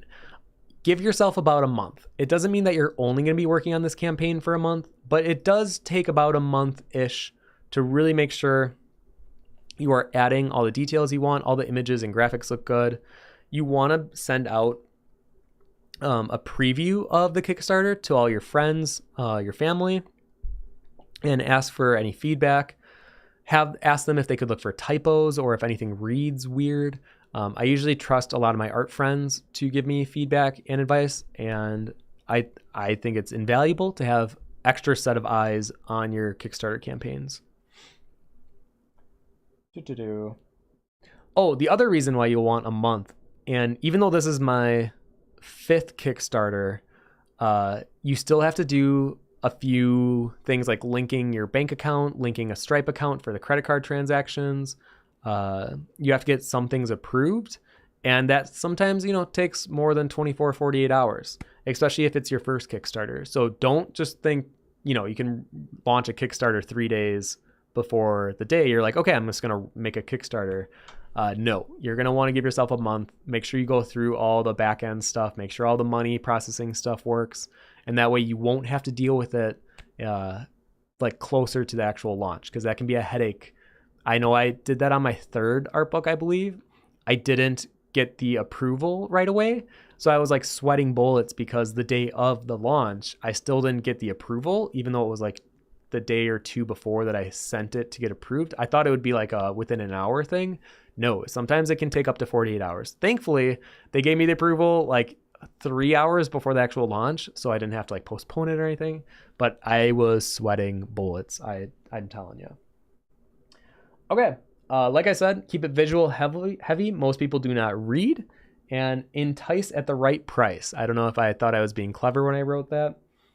And let the art do the heavy lifting for you. Yes, so I kind of mentioned this before, but as you're going down, if you write a blurb about yourself, keep it to a paragraph. I don't think people want a life story. I don't think 4 paragraphs is justifiable in a Kickstarter campaign for an art book. Unless if your story is like crazy impactful that it actually adds value to the product that you're selling. I think dividers are nice. So I try to do these little image dividers, and Kickstarter just added a bookmark tab on the left side. So when you click on each, it'll take you to that section. So this is a newer feature. Actually, some of the last Kickstarters I created didn't even have this. So this is newer. So they are updating Kickstarter with new features, and I would definitely utilize them. And I think it's just a nice way to break up the campaign, especially if they're longer. That way people kind of understand what part they're actually at. So yeah, like I said, keep it very visual heavy. I know my friend Sang Lam, who also is launching a Kickstarter, I think next weekend, she recommended doing this little gold foil animation. And I think, just small little touches. It shows that you care. It shows that this is something that the presenter put more effort into. So anything that can add value, I would say go for it. And I know this has been a hot take question. Do you need a video? Technically, you don't need a video to run a successful Kickstarter campaign. I think they personally help, but I don't know if it's because I've been conditioned to think they help because I've run 4 of them in the past, or 5 of them, and I just assume, well, my last Kickstarters were successful and I had a video. And Kickstarter itself said there's like a 20 to 30% more engagement rate if you have a video. I don't know if that's true. They don't really source that, but I would assume it has some objective truth to it. So I'm going to be recording the video starting tomorrow. Me and Josh are going to be editing it. But I actually think the campaign page is more important, because if your page looks really nice, the images are really clean, I think that'll sell it alone. And these, they take more work than you think. I think that's why giving yourself a month is also important, because yes, you want to make sure the financial stuff is on lock, but creating these images can take a while, especially if you want them to look nice and clean. you can't just like rush them out. I think the worst thing you can do is create a product and then basically rush at the campaign, because you're like tripping at the finish line. It's like, well, this is the part that is supposed to be the most impressive, so that when the product comes along, it feels like the campaign did a good job at marketing how good the product is. Because if the Kickstarter is kind of lame, it might give the impression that the product must also be lame. So try to have the Kickstarter match the same integrity and quality as the actual product itself. So yeah, the next thing I wrote down, add-ons and stretch goals. So long before add-ons was implemented into Kickstarter, there were things called BackerKit, and there were external websites that basically, let's say you back a Kickstarter, you back a book, and then when that creator is ready to send you the book, they'll send you an email asking for your address or whatever information on Kickstarter so that they can send you the book. But what we used to do is we would send them to BackerKit to fill out their information, and from there they can add like extra merch, so a card deck, maybe some prints, a pin or coin, and it would help add to the funds of your campaign, and you could make more money. So I don't have the exact numbers in front of me, but I'm pretty sure for my 4th Kickstarter, yes, this made 104 grand on the front end. And I think on BackerKit, we made like an extra 26 grand.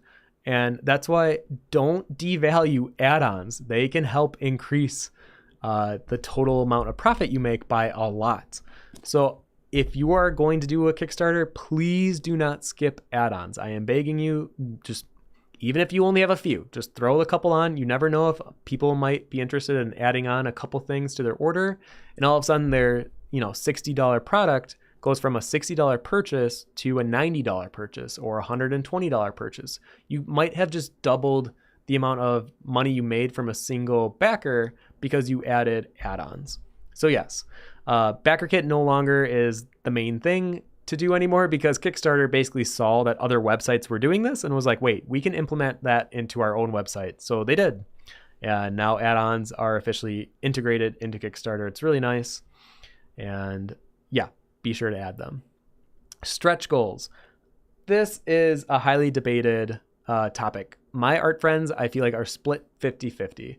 Some of them thinks it adds to the value of the campaign. They think they see it as like people want to push over that certain amount. Like let's say it's an extra 10 grand for a sticker pack or whatever. And they're like, yeah, but people will then send it to their friends so that they can make more money, blah, blah. I personally don't think that happens that often. I think it's actually more rare that when someone sees a stretch goal that they'll give you more money, or they'll like do the marketing for you and like send it to their friends. I think it just feels not the greatest. And honestly, when I get a Kickstarter, if it has like a bunch of stickers or bookmarks or like small prints or things that you don't really want, they usually end up in the recycle bin. I am so sorry to a lot of the artists that have sent me things in their Kickstarter. I don't need them. I already am like trying to not be a hoarder in my life. And I feel like these small trinkety items are just not, they don't add much value to me. They might for some people, and if you feel like they do add value, I don't want to be like a cynic here and tell you not to do them. Do them. Just know I personally don't recommend them. Okay. The next one was marketing is everything. I'm not kidding. I think Kickstarter success is very much dependent on how well you marketed the campaign. Now, in recent years, it's been interesting because Kickstarter will do a lot of the marketing for you if they deem it worthy. We'll talk about that in a second. But first, what can you do? So I wrote down 3 months in advance. Think of it like a movie trailer. Think of it like an artist who's about to release an album. They usually release their single like a few months, sometimes even like near a year in advance of the actual album dropping. And I see it as like a teaser. I see it as a way for that little seed to get planted in someone's head, because if they want that art book, they might not want it in that moment, but if they can build excitement over it and like, oh my God, okay, in 3 months, sometime in the summer, one of my favorite artists is going to release an art book. I like that seed has time to grow. And I think this is a way to let your audience engage with a product before it's even out. So I would say 3 months, just have a cool little trailer. think of it. Yeah, I always think of like a movie trailer. Just make a really nice post about it. Either make it a reel or short form video. That like I did a gold leafing one where I showed myself gold leafing the cover of my new book. Let's see. Do I even have?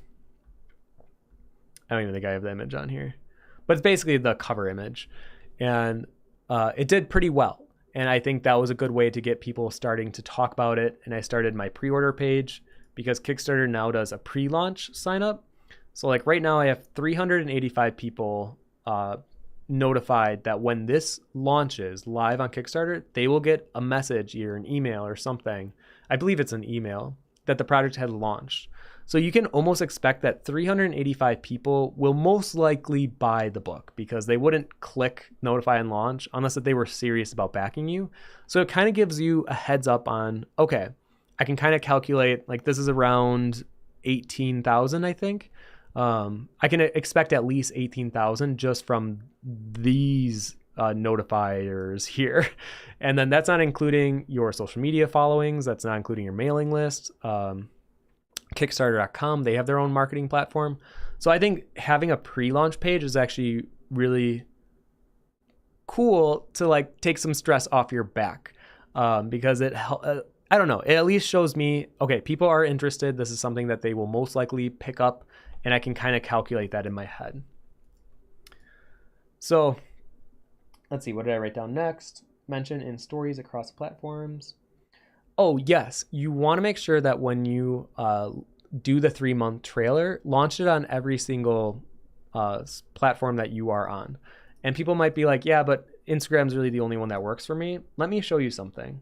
Instagram has a really cool dashboard that you can tell the engagement of where people are coming from.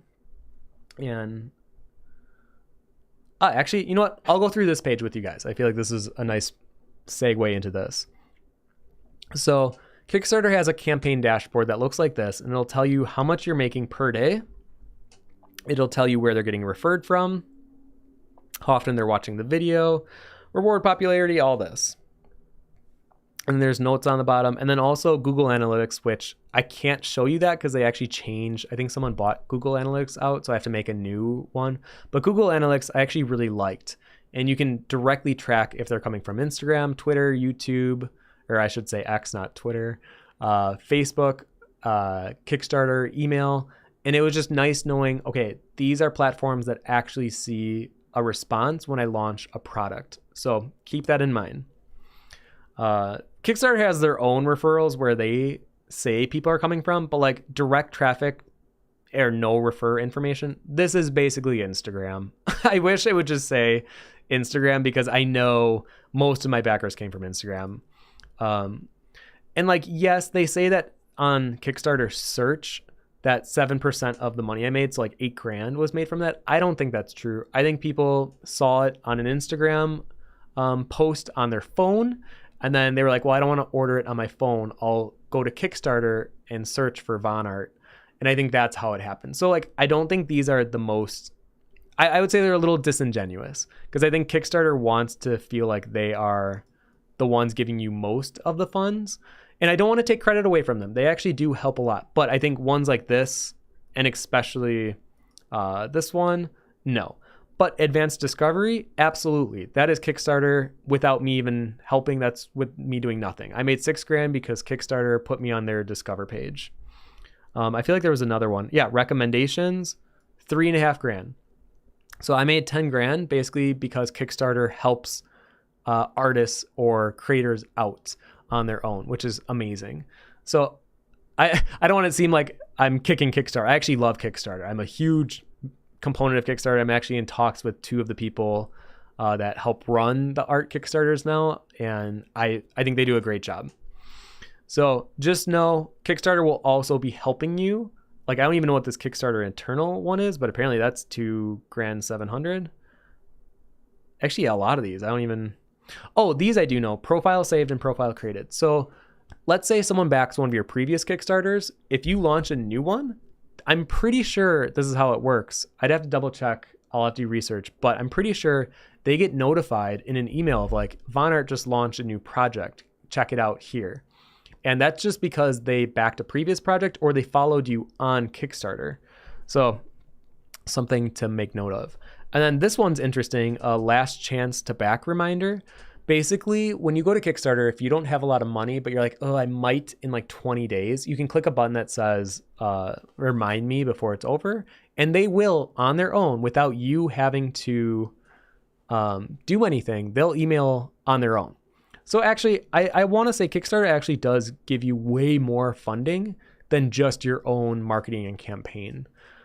So keep that in mind. That's always kind of a nice like hug that you're not alone. Like there are people trying to help you out with your Kickstarters. But how did we get to this page? Oh, I was going to showcase. Okay. So people often joke that like DeviantArt's dead, blah, blah, blah. On DeviantArt.com, just purely DeviantArt, I made like $300. Doesn't seem like a lot in the grand scheme of a $104,000 Kickstarter. But I think it's important to know that, yeah, like there are still people on DeviantArt. That probably means I sold like 8 to 10, or probably around 8 books. That means 8 people wouldn't have been able to buy the book or wouldn't have known about it if I didn't post on DeviantArt about it. So you never know. And who knows, maybe that number could have been higher. Patreon's on here, about almost 700, which means might have been like, 25 copies of the book-ish. I feel like my numbers might be a little off. But you never know what source people are coming from to check out your Kickstarter. But yeah, definitely Instagram was my number one. But honestly, if you add up all the Kickstarter Eternals, probably pretty close to the number one, if not just surpassing it. I'm actually kind of surprised looking at it now. I did not think it was that close, but apparently it is. Okay. Let's see. What was the next thing? Create a strategy. Yes. So when I am making a Kickstarter, I don't think I have it on my calendar anymore, but 3 months out, I'll basically write what I need to do to make sure I hit everything I need to before the actual launch of the page. So I had it on my calendar 3 months before launch a teaser, 1 month before lock in all my financials, make sure Stripe account is updated, my bank account is connected properly. And then I start working on the campaign, and it'll be like week 1, make sure I have the first 3 images finished that week. And like, I'll keep going through it. I'll start thinking about my reward tiers. What will they look like? How many early birds am I going to be giving away? They just added images to rewards on the right. Like I said, images are king when it comes to Kickstarter. Be sure to add images. If you don't have images on your reward tiers, you are doing yourself a disservice, because I used to do Kickstarters when that function wasn't available. And I really thought, how cool would it be if they just had pictures with the rewards when they click on it? And clearly other people also mentioned to Kickstarter that would be cool, because now they have it. And I think pictures are the way to go. So definitely include these if you're doing a campaign. And then now that I'm less than a week out, actually literally in a week from today, I'll be doing another live stream. I'll do like a little countdown, and I'll probably be drawing or something. I wanted to do a stream talking about how to make an art book, how to launch Kickstarter, because once again, this is also marketing. This is also promo. Like, yes, I'm getting information out, and yes, I'm helping other artists that might want to do this themselves, but I'm also thinking this helps get the word out about the Kickstarter. So you are going to be your own best advocate. Get the word out. Let people know that this is happening. Do you know how many times I've launched a Kickstarter and then like a week or 2 after, they're like, I didn't even know about this. I would have bought it if I would have known about it. So you want to make sure that you are letting people know without being annoying. And I think one of my big tips about promoting on, let's say, Instagram, don't have the image be too word heavy. Let it be something that actually is cool on its own. Put the Kickstarter description in the actual text, or maybe make it a slide, a carousel, and put information about the Kickstarter on like the final slide. Okay. And then, yeah, I wrote down, make the ads interesting. Yeah. So like my gold leafing the cover, technically an ad, but also a cool visual to see something being gold leafed in not real time, but like in a time lapse, and you get to see it before and after. So it like adds a cool experience watching it, but it's also an advertisement. And then last thing, does paying work? Should you buy ads on Instagram, on Google Ads, on all that? Yes, they do work, kind of. I have seen it kind of work for people. I've seen it kind of not work for people. So it's a little bit of a gamble. I think whenever you're throwing money at an ad, it's kind of like playing the lottery a little bit, but it's slightly different because you have a better perspective on how to increase your chances of that ad doing well. And I think doing things like making the actual ad interesting to look at, make it a post that, isn't filled with a bunch of text being like, buy now, like get it while like, I don't think people want to see that, especially in 2024. People don't want to be on social media platforms feeling like they're being screamed at to buy something. So yeah, I've done it in the past where I think I threw on my last Kickstarter, I threw $1,000 to Instagram ads. And I think I saw, because you can see directly how many people click on the link from that ad on Instagram. And it was far more than what would have covered $1,000. I think I made like $2,500 estimated based on that information. So yes, I think they work, but I know my one friend said they work to a point. Like you can't just throw $100,000 at an ad and be like, okay, well, I'll get a 30% increase back, or 130% back of what I paid. Like that's not how it works. There is like a cap of the amount of people that might be interested in this product, and that might even be on Instagram or whatever Google ad or Twitter or whatever you're on. So just keep that in mind. I would say if this is your first Kickstarter, I don't think I would invest in ads. Maybe if you want to save up like $100 to $300 just to test it out. I know what I tend to do. Like on my last Kickstarter, I did 1,000, but in reality it was like 500 on my main image. And then I did $50 on a few of the images afterwards that also promoted the Kickstarter. So in total, it was around 1,000, but I actually spread that money out on a few different posts to kind of like be a safety net in case, I didn't want to throw all of my money on one image in case that ad bombed. So I would say if you are going to do an ad, let's say, I think especially if it's your first one, maybe do like $100 or 100 to 300. Try to maybe do 2 posts instead of 1. That way you're kind of like giving yourself more of a A/B testing on trying to make it work. Okay. I think I have most of what I wrote down covered with Kickstarter. If there are any questions you have, or if there's anything else I can think of while I'm here. Oh, actually, yeah, this was the other thing I had pulled up. This is Google Analytics, but this is actually for my vonnart website. And it's similar to the Kickstarter one. What I liked is that you could see what country people were coming from, and by the quantity of the amount of people that where they were coming from. And then you can see in like the past 30 days, I've had about 1,000 views on the website, and you can kind of track things better. So I liked this for Kickstarter because you can kind of get a better idea of how many international orders you might be getting compared to local ones. You can see how many people are on the website live. And this, I believe, is I don't think this is set up properly, where I'll do it on my Kickstarter, where if you add the little Google Analytic link to, like, I'll probably post on my Instagram bio and stuff, it'll tell you more directly where people are coming from. Where the Kickstarter one, like the direct traffic or no refer information, that becomes more clear in Google Analytics, where it'll tell you where that direct consumer is coming from, or traffic. So yeah, I definitely recommend Google Analytics as well. Okay, let me scroll up and then see what questions we have. Hi, Edie. Hello. Let's see. Let me go up further. Oh, I am so sorry. I missed so many of these. I was engaged. I wanted to talk about it. Okay, I think I found the first one. Megan Stassen, when you first started, how did you gauge how many books to buy the first time? I actually didn't even buy my books until the Kickstarter ended. So let me show you. I can actually show you my first book. My little book back in 2014. So my first project raised $3,000, and I remember thinking I hit the lottery. I remember I was like, oh my God, I think I can possibly quit my full-time job in a few years if this keeps going well. I haven't looked at this in a really long time, but it looks like, yeah, Sketchbook was $20. I had 74 backers. I didn't really have much of a following at that time.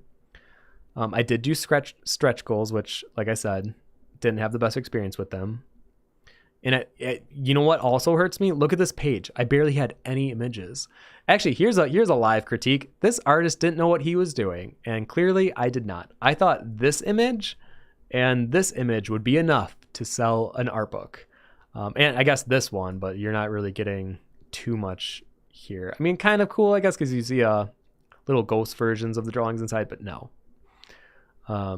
This is a bad campaign. No offense to my younger self, but I was doing my best at the time.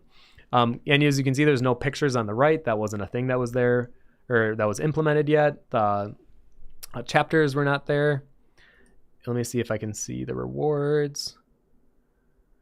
Yeah, not a lot of rewards. I didn't even have FAQs apparently at that time.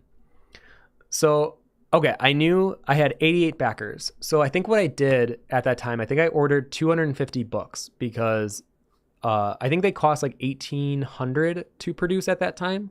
So I was like, okay, so $1,800 to make. Kickstarter took like, I forgot what it was, like a grand or like $300 or something. And I had enough money to ship them, but that gave me 150 extra books that I could sell at cons. So like, I thought I was like playing the market well. And like, I was starting to uncover how to do this properly, but I was definitely stumbling and on my own because there were no YouTube videos on how to run Kickstarters at that time. This was very much like me trying my best and trying to figure it out.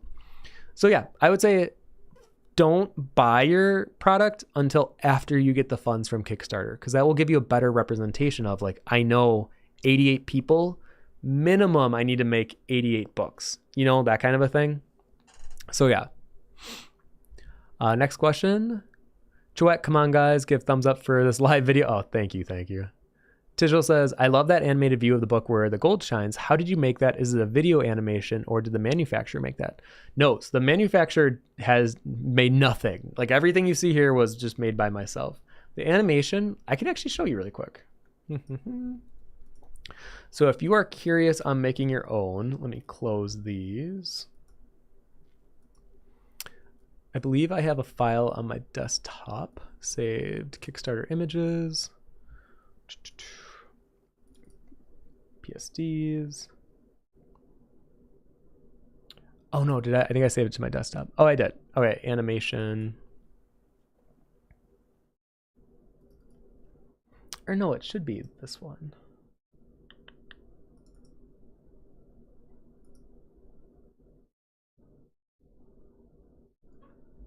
I think this is the right one. So give that a second to open. So essentially, actually it's funny that you're asking this, Digital, because you helped me create the file for this where wherever the gold is deleted. So basically that means everywhere where the gold will shine through is basically non-existent now. So as you can see, when something passes behind it, you can like see it. So I created this kind of mock-up. Let me put it in front so you can see it. So you can see this. Let me delete this. So I created this quick gold. I just used a soft edge brush. And essentially what you do, you put it under the image, you mask it out to the book, but you don't chain link it. If you chain link it, it won't do what you want. And then you go to window, timeline. So this basically creates a little animation. Actually, I can remake it literally in like a minute because I love this little software. Oops. Make sure you delete the frames, not the layer itself. Okay, so layer one, this is where the gold will be. And then I'm gonna just move the gold, see how it like changes in the background? And then let's say we ended it like there. You stop dragging it and you click new time frame. Oh wait, nope, I'm sorry, I did that wrong. Frame one will be where the gold is now. You're gonna make a new frame. You're gonna drag that gold to where you want it.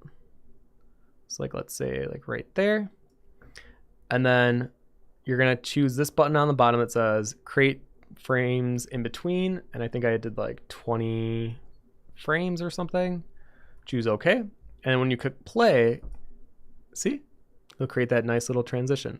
Now, the only thing you have to be leery of is you wanna make sure that the last frame and the first frame kind of line up. So all I did is I would just keep deleting the frames until I felt like they were lining up better, so that when you preview through the animation, see how it cycles much better now? And that's how you create a gold shine animation.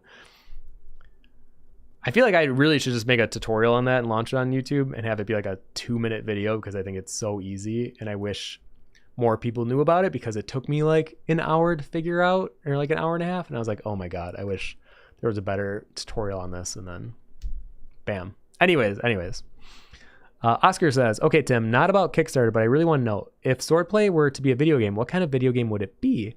It would be, oh, thank you, Oscar. It would be like a Final Fantasy style game. It would be very story heavy, but I also like the kind of free exploration in FromSoft games. So I think I'd want a love baby between a FromSoft game and a Final Fantasy game. That would be like my ideal scenario for my own game.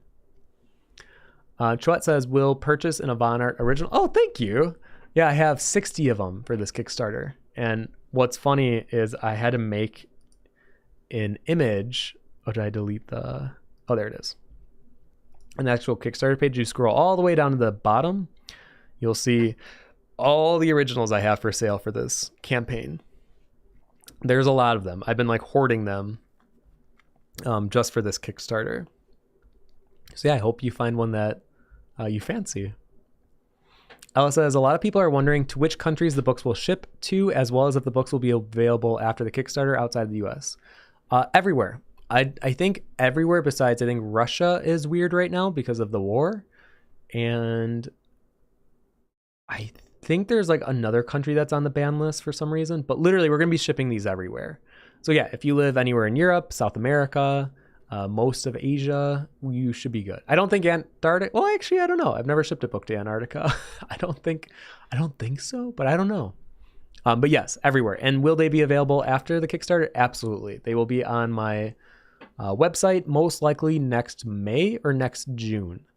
Just because it'll be a while. I still have to finish making the book fully. I want to get my test copy made. I want to make my edits. I really want this book to be the best book I've ever made. So I want to make sure it's done right. So I don't want to rush it. Zigzag says, will the book also be available in German bookstores? I am not working with a publisher this time around, so probably not. But that's something that I have pondered with this book, if I actually present it to like Dark Horse or a publishing house, and if they would help me get it in Barnes & Noble. But the problem is, I was talking to my one friend, Devin, who worked with 3D Total on her books, because those you can find in a lot of bookstores in America. And I think I don't want to say a number if it's not accurate, but I remember it being on the lower end of what she takes home per book. I want to say it was like between 20 and 30%, but that could be wrong. Obviously, because 3D Total is doing all the legwork and all the heavy lifting, they're going to take home most of the profit. But every artist that a book company or a producer, manufacturer will represent, they're going to be taking home at least half, I want to say. Most of the times it's way more than that. I think I have a friend who did a tarot deck. I think she makes 10% off of every tarot deck, but they're in literally every Barnes & Noble in America. So it's like, yeah, you might be only making 10%, but like, do you know how many Barnes & Nobles there are in America? Like, you're probably making well enough where you don't mind that it's that low of a percentage. Hi, Edie. Hello. Barbara says, is it better to just use existing art as add-ons, cards, prints, bookmarks, etc., or can it be interesting to create something new as well? I know a lot of people that do Kickstarter exclusive items, and those seem to do well. I'm not doing it for this Kickstarter specifically. I shouldn't say that. I might be. I'll give myself the next few days to decide whether or not. But I would say yes. I would think having add-ons that are specific as like a Kickstarter only thing, I think that does entice people. Absolutely. Where was I? What are your sources of inspiration? Muka for sure. Which TV series inspires you the most? Ooh, they're good questions. What are your sources of inspiration? I grew up playing a lot of video games. I love films. I try to watch a new one every day if I can.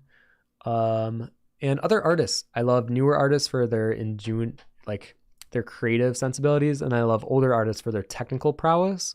So like I find life inspiring, especially in nature. I know it's like the obvious answer, but go in nature. There's so many cool forms and textures and things that you'll start to notice, and you're like, how cool is this like golden ratio displayed in the, opening parts of the flower, and you're like, oh, this is just so cool.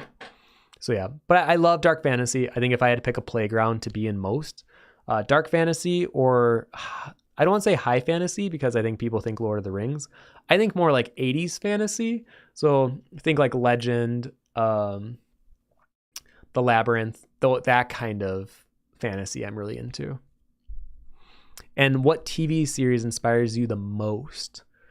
That's a good question. I would say the one that came into my mind immediately was The Last Airbender. I think that's just a solid show from start to finish. And I think it's one of the few shows that progressively gets better. And then by the time it ends, it's like, you almost wish there was more, but you're also glad that it ended, because it was like first season was like an 8 out of 10. Second season was like a 9 out of 10. And I think the last season was like a near 10 out of 10.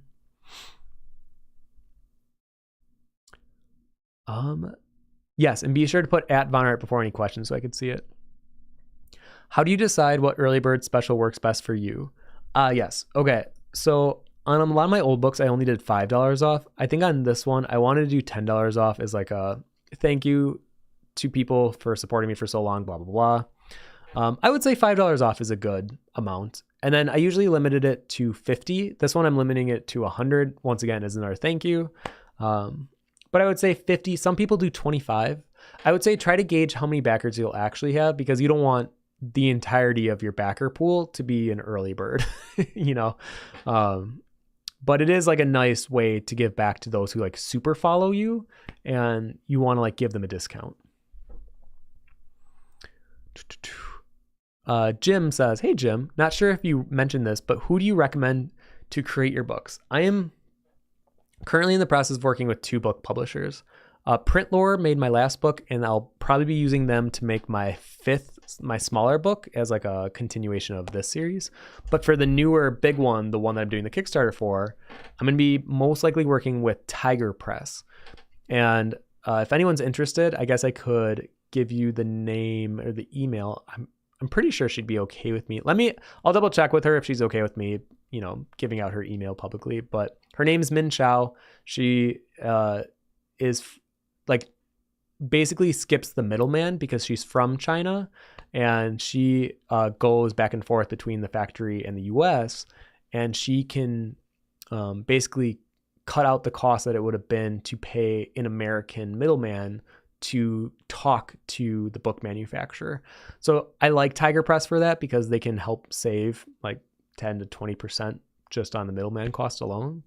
So something to keep in mind.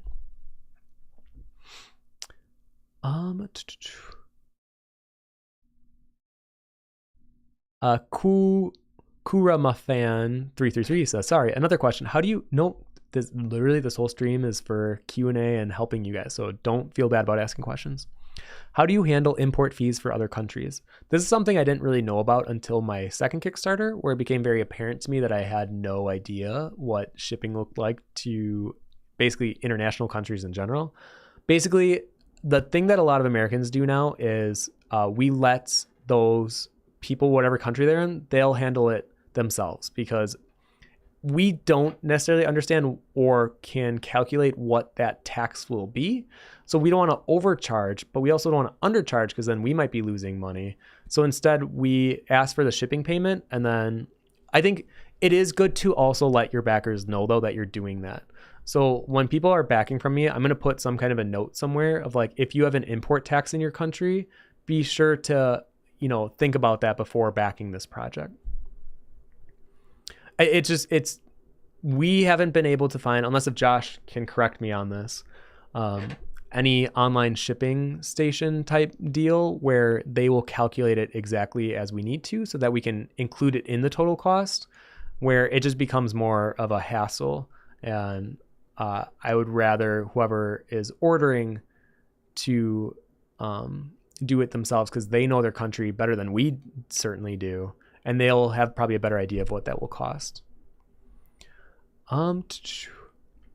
Jim, I just picked up Boy and the Heron. What did you think of it?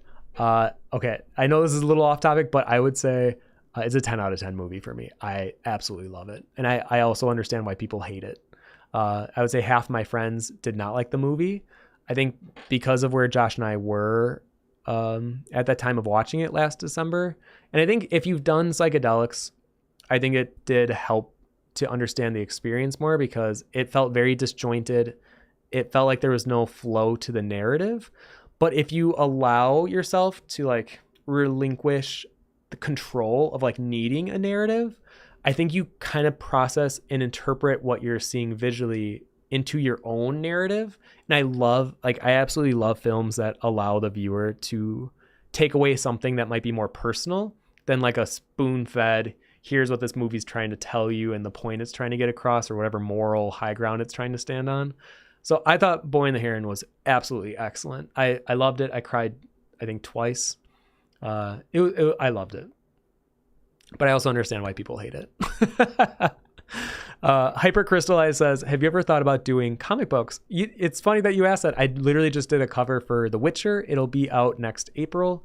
And if I do, whenever, I don't want to say if, when I eventually make Swordplay my front burner project, I will make it an illustrated graphic novel. So it'll be not quite a comic book, but pretty similar.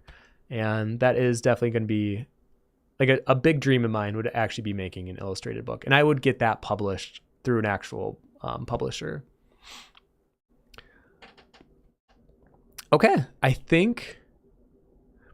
Oh, Josh is saying, I usually mark Kickstarter shipments as gifts, so usually should prevent VAT fees, but it doesn't always work. Josh handles a lot of the shipping nowadays, so he would be actually the better person for me to ask about that kind of stuff. But when I did it myself, I do remember it being quite a headache. Jim says, I loved it too. Sorry if sent us on a tangent. Just curious to see what you thought. I loved it. It was like we saw Saltburn, Boy and the Heron, and Poor Things. It was like back to back to back at the theater. And I'm like, film is alive and well. People that are worried that these Disney remakes are taking over and that the quality of film is slipping, they're not searching hard enough for, good film. I was living end of last year, because I was like reinvigorated. Like, passion has not died in the arts. Anyways, Tijel says, don't waste your time on that. We don't know what they will charge either. Oh, really? I feel like sometimes it's a roll of the dice. Sometimes you end up paying more for import costs than the item. That is crazy. I think maybe because I'm conditioned as American, I'm not familiar with these type of taxes or import things. But because I'm so, I guess, unfamiliar, that seems wild to me, that like you don't know how much an import tax will be. I am so sorry that you guys have to deal with that. Okay. I think we're going to near the end of the Kickstarter now. I actually have a volleyball game I have to run to shortly. Alongside all the Kickstarter prep, I'm also on a team of with my cousins playing recreation volleyball. So yeah, I just want to thank you all so much for coming to this live stream. I know it's been a while since I've done one of these, and it was really nice. It was really nice getting to talk with you. I think kind of unload all the thoughts that's been on my mind of like how to make an art book, how to run a Kickstarter. So I hope this was helpful. I hope you found some form of learning from it, I hope. And yeah, thank you so much for joining me today. Okay, like I said, I will be doing a stream next Wednesday as like the countdown stream. So if you want to join me for that, we will be here. And until then, take care. All right. Take care, everyone. Bye, bye, bye, bye. Let me close all this off.